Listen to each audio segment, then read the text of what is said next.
Друзья, всем привет! Сегодня не только полюбуемся вот этими двумя обалденными, хоть и заканчивающими свое цветениями орхидеечками, которые называются «Радуга». Да, роскошные вот такие красотки. Но и сегодня мы в этом видео распотрошим их, достанем их из магазинных посадочек, вот из этих горшочков, и сделаем пересадку. И эта пересадка, друзья, будет интересна тем, что сегодня, наверное, впервые за много-много месяцев я не буду использовать в этих пересадках мох сфагнум. Почему? Потому что нередко люди в комментариях пишут: Георгий, ну вот вы каждую посадку делаете и втыкаете мох сфагнум в качестве естественного фитиля, что, безусловно, очень хорошо по отзывам зрителей канала, уже тысячи людей применили.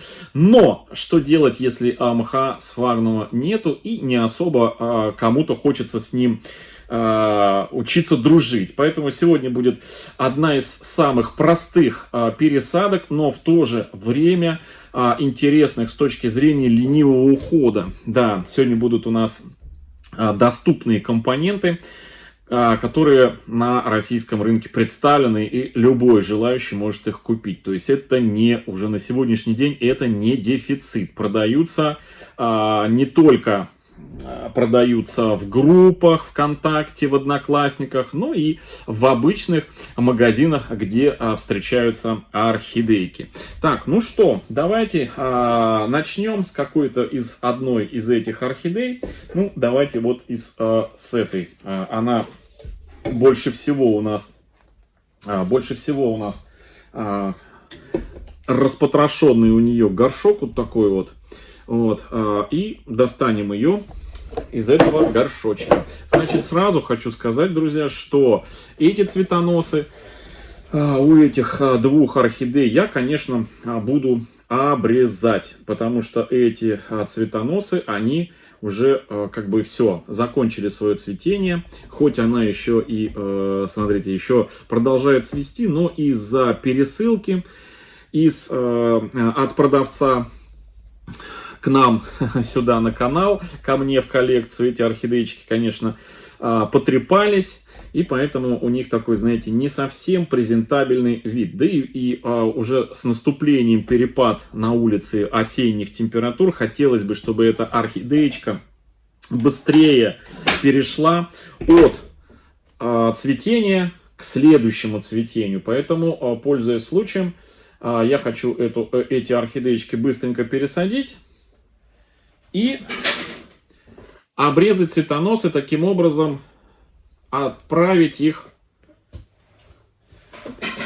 в режим нового цветения. И сразу, значит, вопрос такой: как обрезать цветоносы? Да? Кто-то спрашивает, правильно ли обрезать от основания, или нужно обязательно обрезать вот до первой живой почки. Друзья, значит, на самом деле, исходя из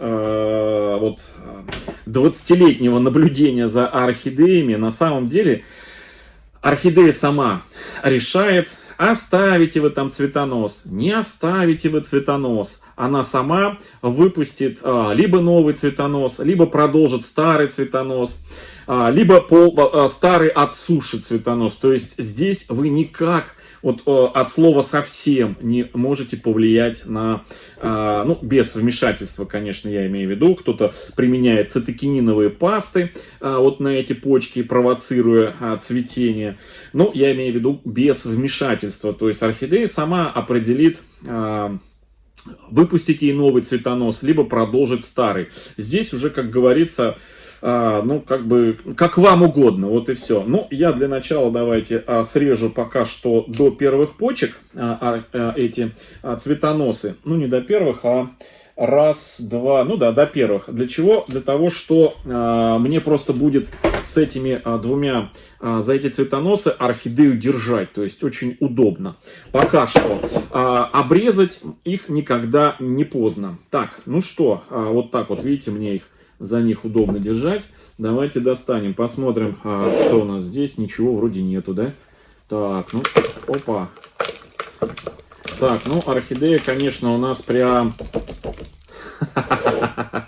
Да, друзья, радуга, радуга. Несмотря на свое такое роскошное название, у этой радуги, друзья, практически корней нету. Вот поэтому я и в том числе и оставил вот эти цветоносы для того, что если мы сейчас пересадим эту орхидею, чтобы поставить палочки, потому что такое количество, маленькое количество корней у орхидеи, естественно, ей в горшке будет ну, не очень хорошо сидеть, то есть она будет заваливаться, и к тому моменту, когда полезут у нее корни после пересадки, высока вероятность, что она уже будет лежать на боку. Поэтому, чтобы она не лежала на боку, вот к этим цветоносом старым мы воткнем палочки и прищепим, чтобы она была зафиксирована, чтобы у нее росли корни. Вот и все. Так, ну что, очищаю я у нее вот здесь вот все, что у нас тут. Листик вот этот убираю, он нам не нужен. Вот. Что у нас еще? Вот эту всю требуху. Значит, что у нас по грунту, друзья, на самом деле? Я вам сейчас покажу, что за грунт. Я не знаю, увидите вы его, нет. В общем, средней фракции кора и торф. Торф вперемешку с какими-то подобием вот кокосовых чипсов. Ну, прям совсем-совсем мало. То есть сейчас в последнее время с европейских оранжерей орхидеи идут прям вот в таком, знаете, в очень влагоемком грунте, мелком, где очень много-много торфа. Так, ну что, обрезать мы здесь будем что-то? Ну, наверное, мы срежем сухие вот эти вот огрызки. Вот, сухие. Наверное, вот эти, хотя их можно, кстати, оставить, чтобы если посадить орхидею до вот этого уровня, чтобы вот эта палочка, она упиралась на грунт и не давала заваливаться орхидеи. Но у нас есть цветоносы, поэтому я эту палочку, этот старый корень срежу. Он не нужен. Вот он не нужен. Вот так вот все убираю. Вон сколько у нас здесь вот этих вот. Так, черные пимпочки, видите, я их оставляю, потому что очень часто такие пимпочки при определенных обстоятельствах начинают раскукливаться. Прямо из черноты вылазит зелененький корешок. Так, ну вот такая вот картина, друзья. Так, я ее пока что поставлю в мерный стакан. Вот так вот. И мы с вами распотрошим вторую орхидею и посмотрим, что у нас там у второй орхидеи. Так. Что с корнями у второй?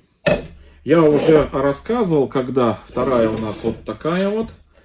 То же самое я снимаю палочки эти. Кстати, эти же палочки мы можем использовать для поддержки этих орхидей, обратно в горшок вставить. Значит, я уже рассказывал, когда распаковывал эти орхидеи, что одна из этих орхидей у нас потом, значит, в этом году вряд ли, но в следующем году одну из этих орхидей мы разыграем среди зрителей на нашем канале. Это в следующем году. Вот. Ну, подождем, пока они примутся, пустят корешки. Так, давайте я...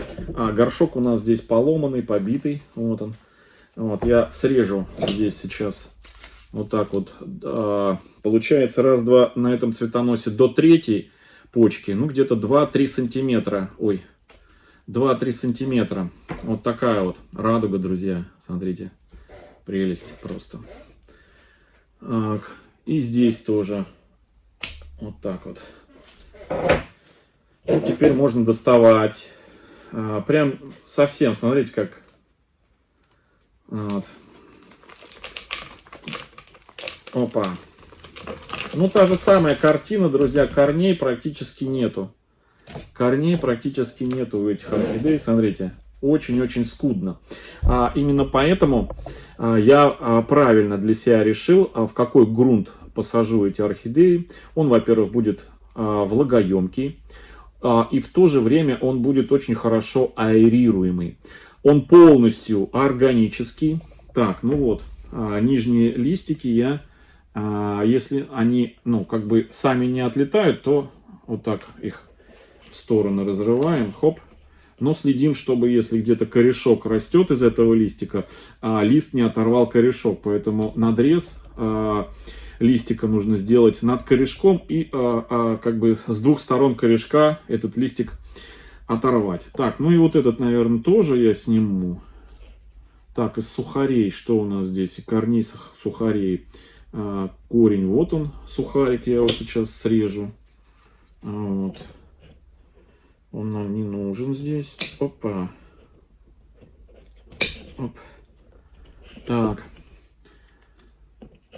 Здесь, ну, практически те воздушные корни, что у этой орхидеи были, мы их заправим в грунт. Грунт у нас будет наполовину не поддающийся гниению. Да, такой грунт у нас будет. Так, основание трогать не буду. Здесь у нас черноты нету. Но все равно мы сейчас эти орхидеи вместе с вами сделаем профилактическую обработку фунгицидом.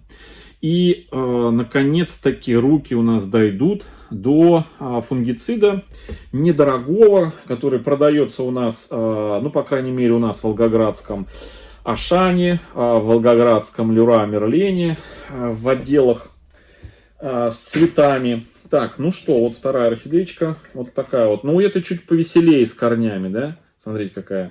Вот, поэтому правильно приняли решение, что не срезали цветоносы полностью, потому что они нам помогут удерживать после пересадки орхидеи в горшке. Так, я, с вашего позволения, протру стол. Так, ну что, вот такие вот две красавицы. И сейчас мы их с вами, друзья, обработаем. Обработаем опрыскиванием фунгицидом, биофунгицид. Вот такой вот, значит, до этого на канале мы еще его не использовали, хотя на самом деле в Ютубе и в группе у нас ВКонтакте Архамания уже достаточно много людей покупали, применяли, и хорошие, в принципе, отзывы вот на этот биофунгицид. Значит, это биологический фунгицид для профилактики и защиты от грибковых и бактериальных заболеваний растений в открытом и защищенном грунте. Действует против основных патогенных для растений бактерий и грибов. Лечит бактериозы и грибковые гнили, в том числе на цветочных и декоративных культурах. Так, не оказывает отрицательного влияния на окружающую среду, не обладает фитотоксичностью, разрешается применять в санитарной зоне рыбохозяйственных водоемов. В общем, вот такой вот фунгицид биологический мы его сегодня с вами применим. В пакете 20 грамм, а нам нужно, друзья, значит, на 1 литр 1 грамм вот этого вещества. Он сухой. И здесь возникает вопрос, как и чем самым простым каким-то методом вот отсюда, значит, отделить 1 грамм. Здесь 20 грамм, то есть подручных весов каких-то граммовых у большинства нету. Друзья, все очень просто. Я уже рассказывал не раз на канале, как я применяю чайную ложку, применял, сейчас потерял, не знаю, где он делся. Я об этом в интернете тоже рассказывали не раз. Это любой шприц, срезается у него носик вот этот вот, и внутри 1 миллилитр, ну или кубик, 1 миллилитр шприца, он соответствует примерно 1 грамму сухого препарата. В принципе, проверял, друзья, практически соответствует. Но есть у меня проще. Все вы пользуетесь, ну и я в том числе, пользуюсь какими-либо удобрениями, у которых есть вот такие вот мерные крышечки сверху. И на этих крышечках есть насечки по граммовке. С одной стороны 2,5 вот грамма, 7,5, то есть по половинке, а с другой стороны округленные 5, 10, 15, 20 не грамма, миллилитров, да, миллилитров. И вот 1 миллилитр, он, в принципе, это 1 грамм сухого вещества. Вот здесь у меня 2,5, ну вот покажу вам, видите, нижняя рисочка 2,5. Ну вот я до половины где-то насыплю сухого вот этого вот препарата. Это будет около 1 грамма. Около 1 грамма. Так, ну вот так вот сейчас отрезаю. Значит, еще раз. 1 грамм на 1 литр отстойной воды комнатной температуры. И опрыскать полностью растение. Так, ну что, давайте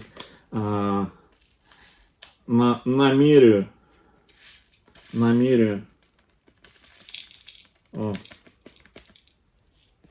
Вот такой вот он.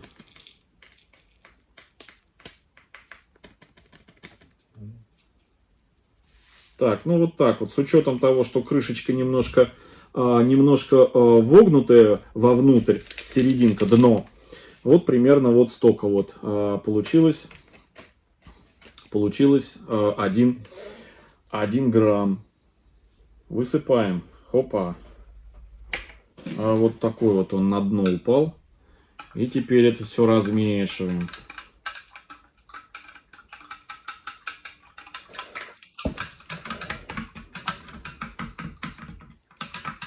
Так, он у нас прямо такой свалялся. Да, вот он весь такой, смотрите, порошок. Он черный. Он там черный. Я не знаю, видно вам, не видно. Так, ну пускай он у нас.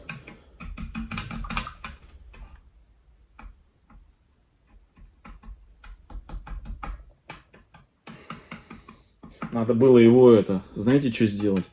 Немножко растолочь. Потому что вот он, видите, такими этими. Боюсь, сейчас через опрыскиватель буду. И вот эти вот катушки, они забьют. Ладно, пускай пока он у нас постоит. Кстати, вот этот фунгицид, он содержит биоприлипатель. Значит, прилипатель.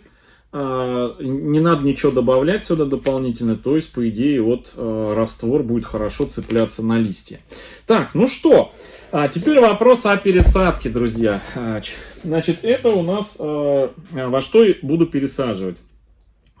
Я приготовил, конечно, вот такие вот горшки, обычные, стандартные, доступные, которые тоже в магазинах продаются. Решил сегодня не пересаживать в мерные стаканы, в закрытую систему. Почему? Потому что, знаете, уже какой раз приезжаю в магазин в Ашан, и у нас дефицит мерных стаканов. Да.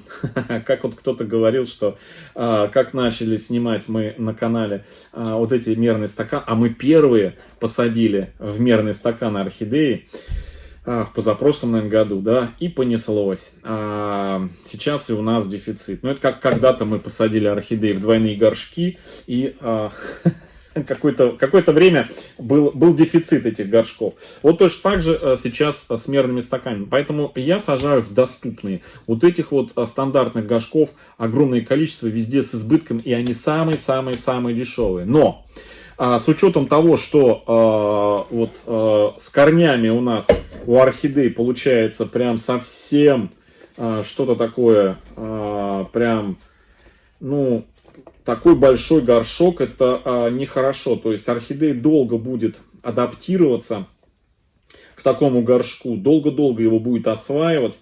Поэтому орхидеям нужно подбирать горшки в соответствии с объемом корневой системы. И в нашем случае прекрасно подойдет горшок меньшего размера. Вот такой вот.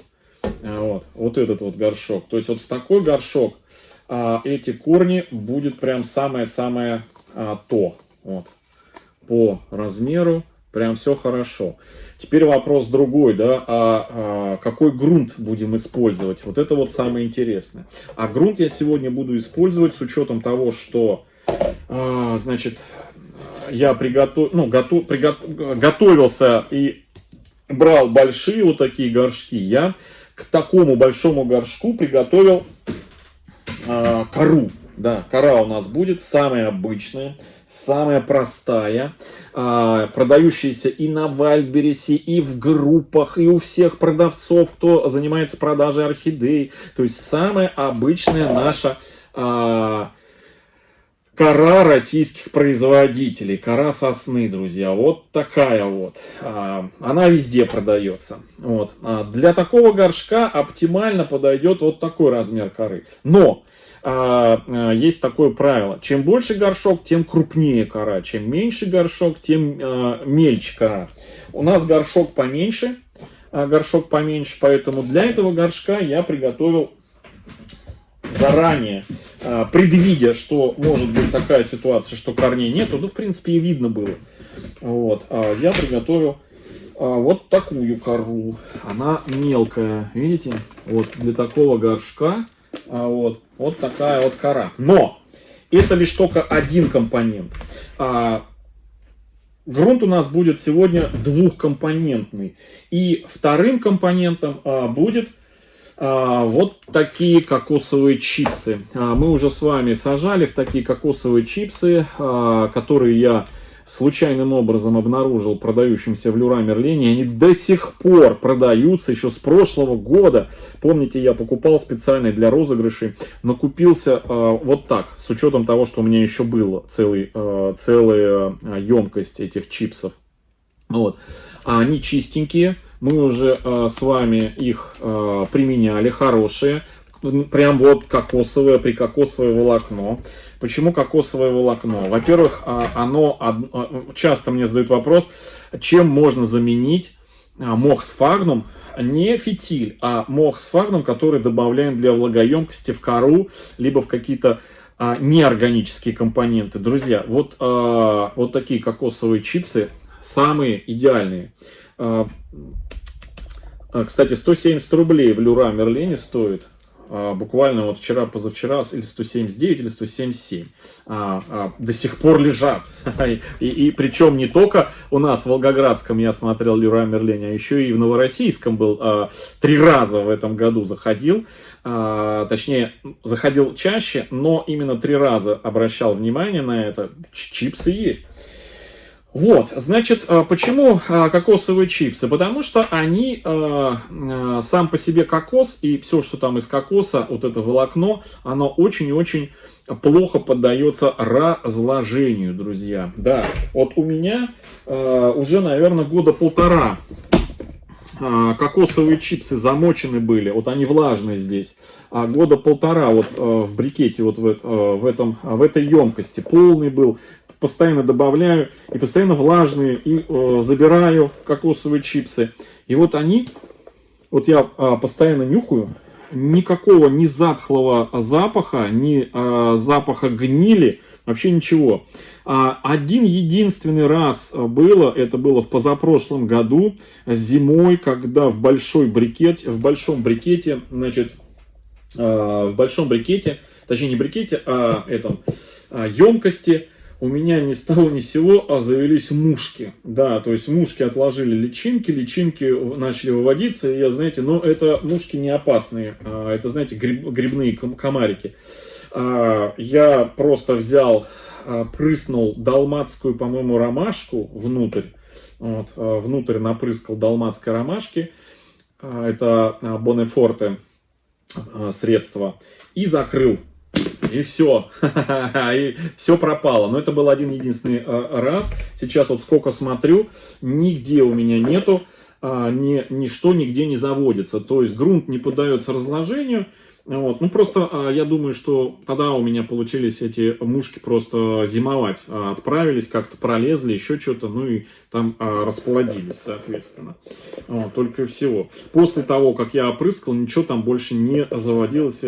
То есть Очень-очень такой, знаете, долгоиграющий грунт. Плюс, чем еще хороши кокосовые чипсы? Тем, что они очень хорошо впитывают влагу, и в то же время они очень аэрируемы, то есть воздух в них циркулирует.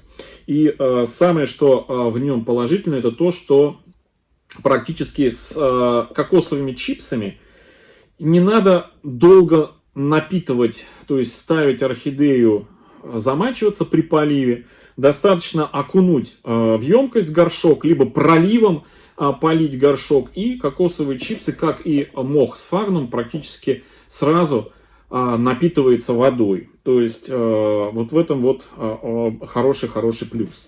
В общем, будем применять. Так, ну что, у нас наше это, что-то, честно говоря, ну, в принципе,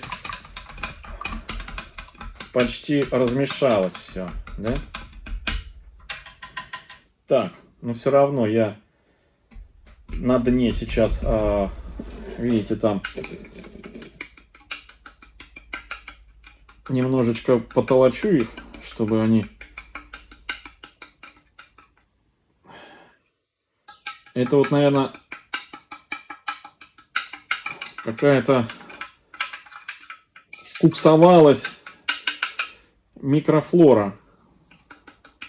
Но, тем не менее, все равно окрасился, да, у нас... окрасился у нас вода. Так, все, я вот это сейчас беру, наливаю вот сюда.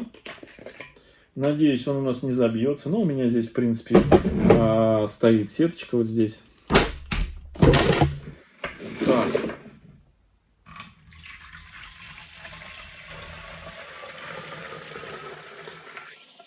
Вот пока рассказывал, нужно было опрыскать эти, и чтобы они замочились. Так.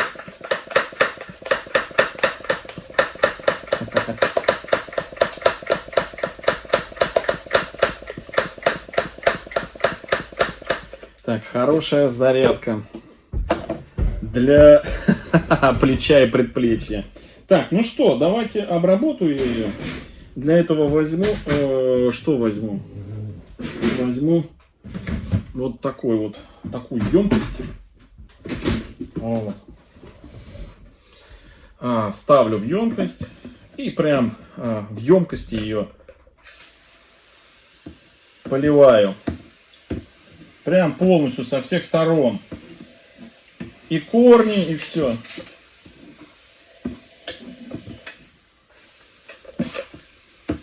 Вот так вот. Одну. И вторую.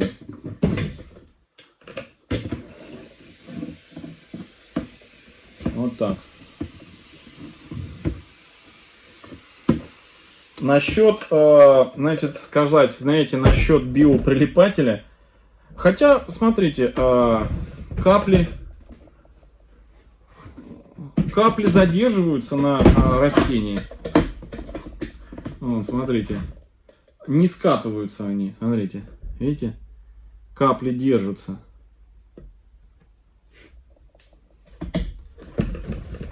Так, в общем, тщательно вот так вот со всех сторон и с корнями в том числе я опрыскиваю. Вот так. Так, все, пускай она стоят, напитываются, а мы с вами приготовим... Ой, простите. Вот, а мы с вами приготовим грунт. Так, вот сюда поставлю, чтобы не мешало все это дело. А мы с вами приготовим грунт. Так, значит, один компонент я вам показал, и второй компонент тоже. Один к одному буду применять. Опа. Раз. Два. И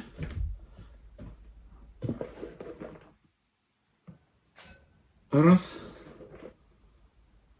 Два. Теперь это все мы перемешиваем. Это у нас кокосовые чипсы с корой. Сосновая кора, ближе к мелкой фракции. Ну, не ближе, а мелкая и есть фракция. Вот так. Можно даже, наверное, знаете, наверное, побольше. Еще одну щепоть. То есть сделаем кокосовых чипсов чуть побольше. То есть 3 части кокосовых чипсов и 2 части коры мелкой. Вот так вот. Думаю, будет хорошо. Вот такой получился у нас грунт. Как он будет поливаться, это мы с вами увидим, когда я буду поливать эти орхидеи. Я обязательно покажу. Так. Ну что, давайте начнем с какой-то самой той, у которых меньше всего корней. Как мы ее будем с вами пересаживать? Так.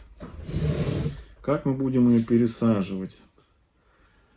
Так, ничего я больше обстригать у них не буду, у этих орхидей. В этом и замысел. Вот. Примеряем ее в горшок. Так, подождите.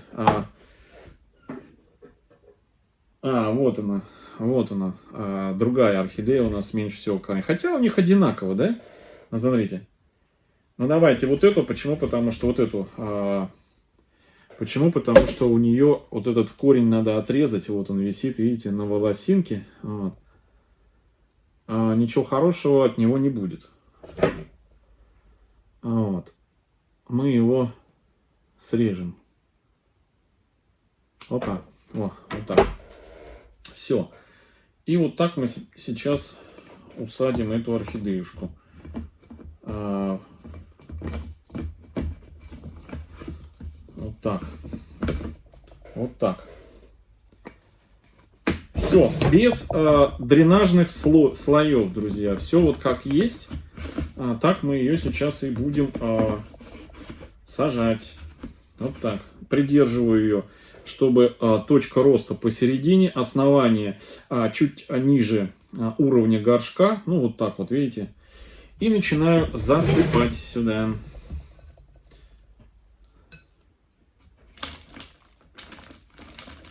Опа. Так, можно, конечно, взять поднос. Вот так. Вот так. И при помощи палочки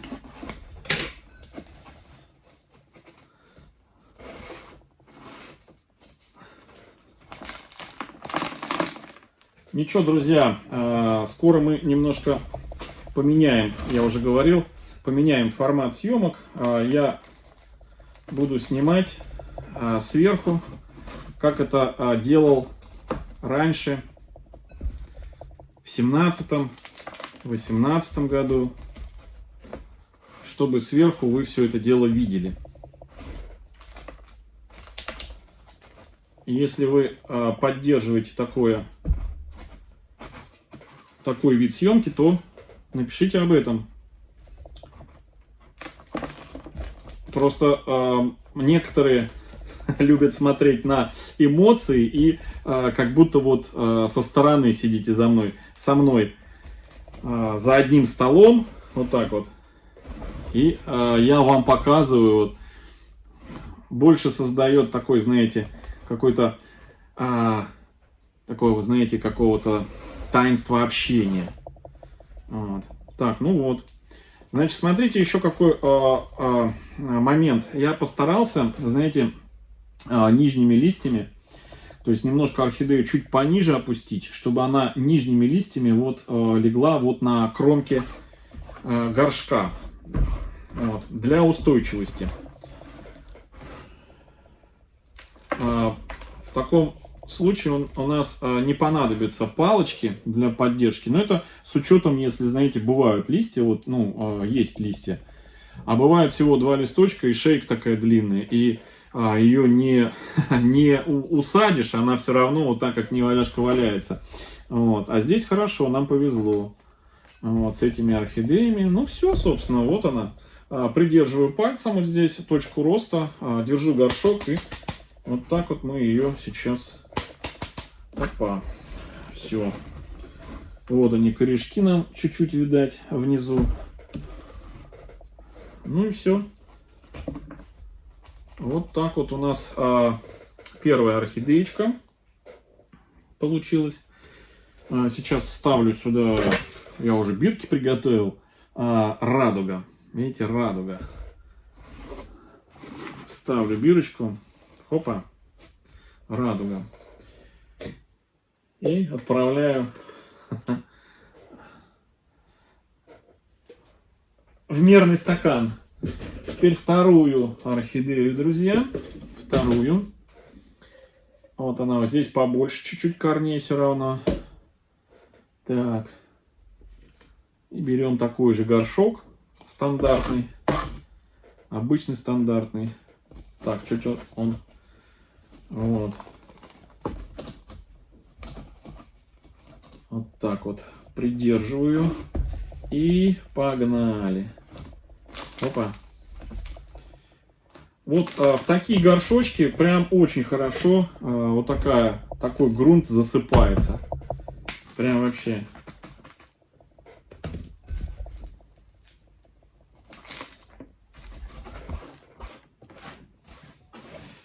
Еще раз хочу ответить на вопрос, который иногда люди, насмотревшись старых видео 17-18 года, спрашивают, почему перестал там класть уголь, почему перестал применять перекись. Вот. Вот. Друзья, всегда с собой держу, но я всегда отвечаю на это следующим. Вот основные каналы на YouTube открылись, ну вот как раз 16, 17, 18 года. На тот момент, когда все это дело открывалось, в магазинах что-то найти для орхидей было практически невозможно. То есть только-только увлечение орхидеями, оно шло. И поэтому самые доступные средства, там какие-то профилактические, какие-то там еще, это вот были вот те средства, которые мы, не только там я, но и другие архаманы и применяли в своих посадках. Вот. И с каждым годом рынок орхидей, точнее не орхидей, а увлечение орхидеями настолько расширился, настолько усовершенствовался, что сейчас чего только нету. Поэтому надобности, именно надобности применять те средства, которые применялись раньше, подручные, уже нету. Сейчас все можно. И обработать орхидею различными фунгицидами, сколько хочешь. И различными препаратами от других болезней. Вот, от насекомых вредителей. В общем, все есть.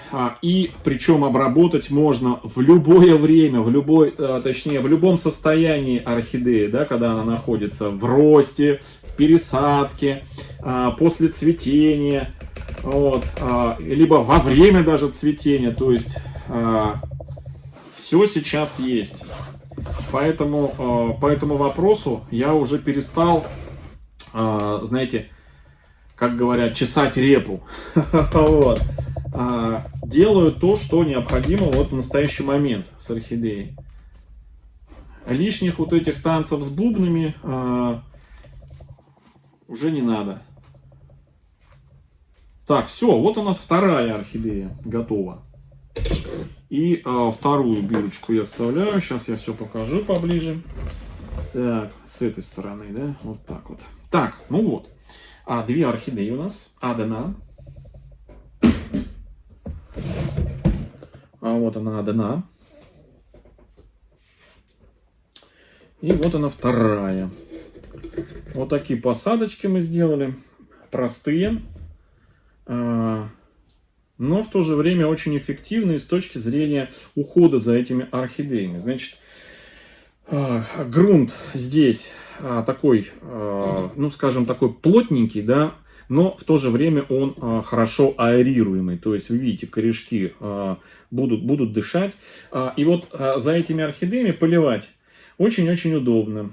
Либо просто подставить под пролив струи воды, пролить по периметру, либо окунуть в емкость с водой, буквально там на короткое время, на несколько секунд, да, достать, и все, вода удержится здесь в горшке, этого достаточно. То есть очень-очень в этом плане практично.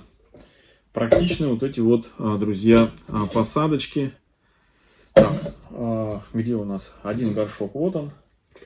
Вот она, орхидеечка. И второй. Где у нас второй? Потерял второй. Где второй горшок у нас? Вот он. Вот второй. Все. Вот такие. Ну, высохнут сейчас они в мелкой вот этой вот, как его, крошках от кокосовых чипсов. Когда высохнет это все, оно отпадет, все, сдуется. Все, друзья, вот такая вот посадка двух радуг. В принципе, можно обрезать эти цветоносы. Они уже как бы по большому счету не играют какой-либо своей функциональности. Но давайте их оставим для эксперимента. Да, посмотрим, что они будут делать. Дораспустят эти цветоносы, либо начнут новые растить. Вот об этом мы как раз таки и узнаем. Все, друзья, всем хорошего настроения, всем добра, здоровья и до встречи в следующем видео. Всем пока-пока.